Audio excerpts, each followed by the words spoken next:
अस्सलाम वालेकुम जी। क्या हाल है आप सब लोगों के। मैं ठीक हूँ बिल्कुल, और उम्मीद करती हूँ कि अल्लाह पाक आप सबको भी अपने फ़िज़्मान में रखें और आप सब भी ठीक हों। और आज बहुत ही ज़बरदस्त सी मटन हलीम की रेसिपी आपके साथ शेयर कर रही हूँ। बहुत अच्छी रेसिपी है, इंशाल्लाह ताला आपको ज़रूर अच्छी लगेगी। रेसिपी स्टार्ट करने से पहले मेरे चैनल पर अगर नए आए हैं तो सब्सक्राइब कर दें मेरे चैनल को। ऑल के ऑप्शन पे ज़रूर क्लिक करें ताकि आने वाली वीडियोस के नोटिफिकेशंस आते रहें। वीडियो अगर अच्छी लगेगी तो एंड में लाइक और शेयर भी कर दीजिएगा जी। सबसे पहले एक बोल के अंदर मैंने एक ये मग ले लिया है, और एक मग मैंने चने की दाल डाल दी है, और 1.5 मग में डाल रही हूँ इसके अंदर गंदम। ये इजीली मिल जाती है मार्केट से, इसका छिलका उतारा हुआ होता है गंदम का, साबुत ले रही हूँ मैं। 3 टेबलस्पून मैंने इसमें डाल दी है माश की दाल, 3 टेबलस्पून ही मूंग दाल। मैं दलिया नहीं डालती, साबुत गंदम डालती हूँ।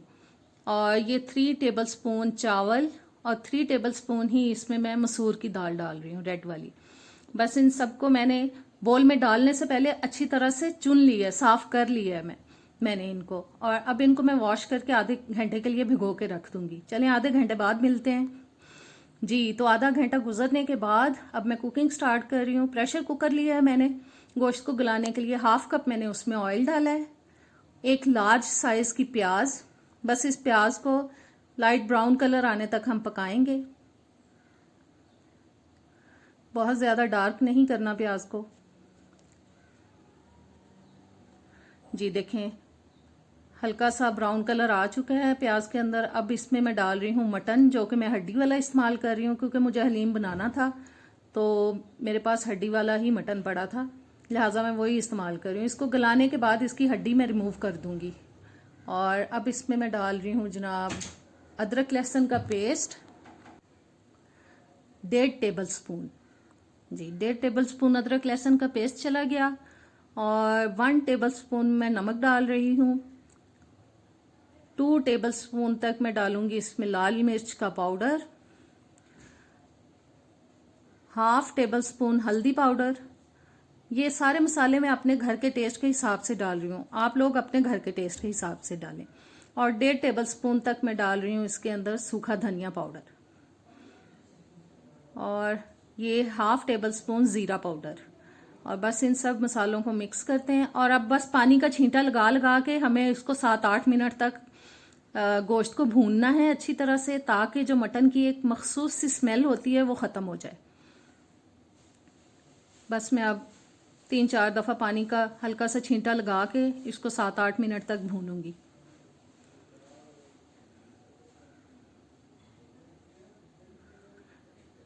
बहुत अच्छी रेसिपी है, इंशाल्लाह बहुत अच्छी लगेगी आपको। इसको ज़रूर ट्राई कीजिएगा आप।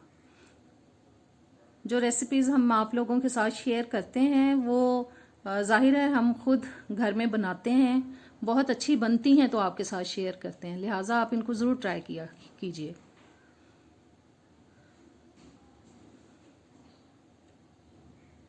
जी। गोश्त भून चुका है, और अब इसमें मैं पानी डाल रही हूँ, जो कि मैंने एक भर के जग ले लिया है, क्योंकि प्रेशर कुकर जो है हमें ज़्यादा टाइम के लिए चलाना है। तकरीबन 1-1.5 घंटे के लिए प्रेशर कुकर चलाऊंगी, क्योंकि हमें बिल्कुल गला हुआ गोश्त चाहिए, ताकि जो हड्डी है वो बिल्कुल अलहदा हो जाए गोश्त से।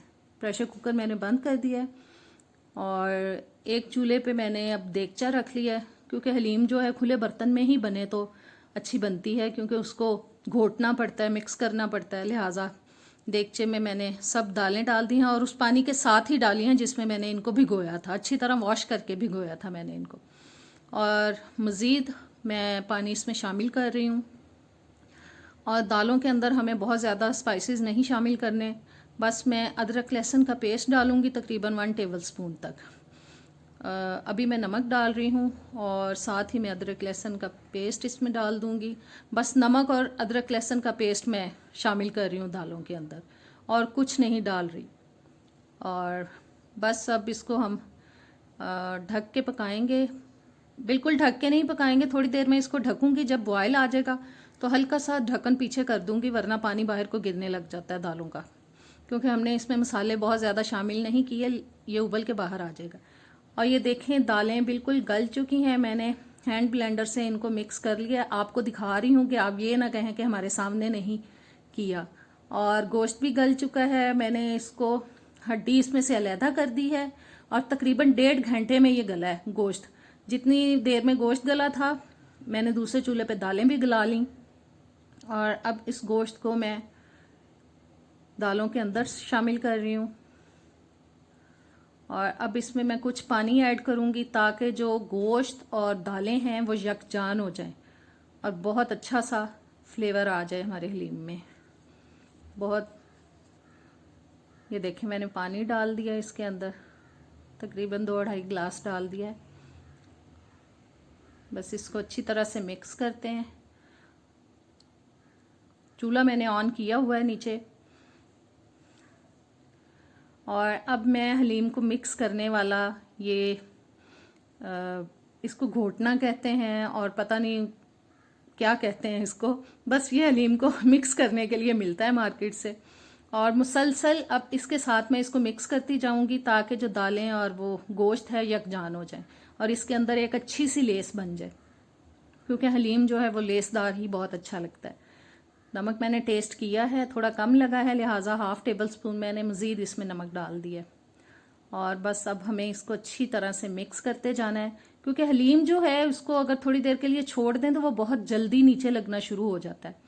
लिहाजा इसको मुसलसल हमें हिलाना है ताकि ये लगे भी ना और यकजान भी हो जाए। ये देखें जी, ये हलीम के सही पकने की निशानी है कि जब उसके अंदर बबल्स बनने लगें और बाहर कुछ छींटे उड़ने लगें। ये देखें हलीम बिल्कुल तैयार हो चुका है, बहुत ही लेसदार और बहुत मज़ेदार हलीम।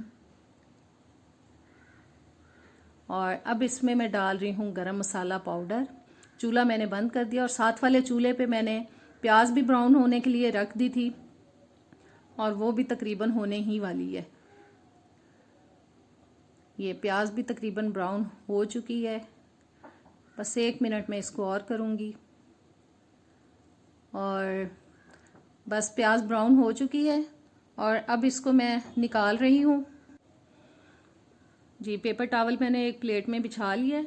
बस प्याज को निकाल के उस पर और थोड़ी देर के लिए फैला के रख देंगे जिससे वो क्रिस्पी हो जाएगी प्याज।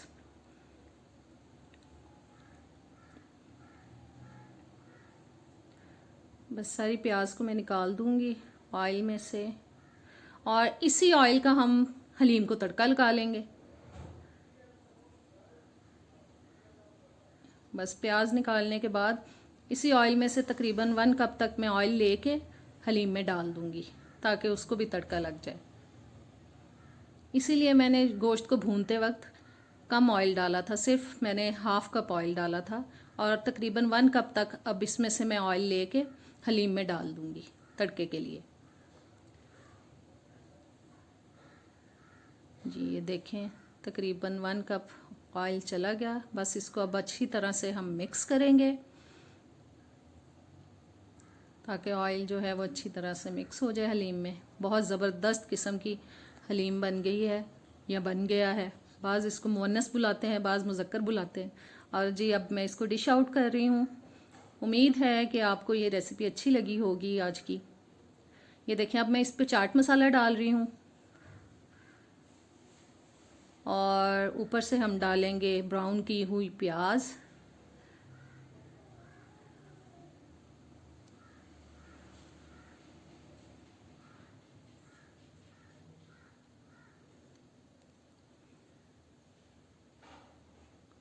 ये कटी हुई सब्ज़ मिर्चें, ये तो इसके लवाजमात हैं जिनके बगैर हलीम अच्छा नहीं लगता।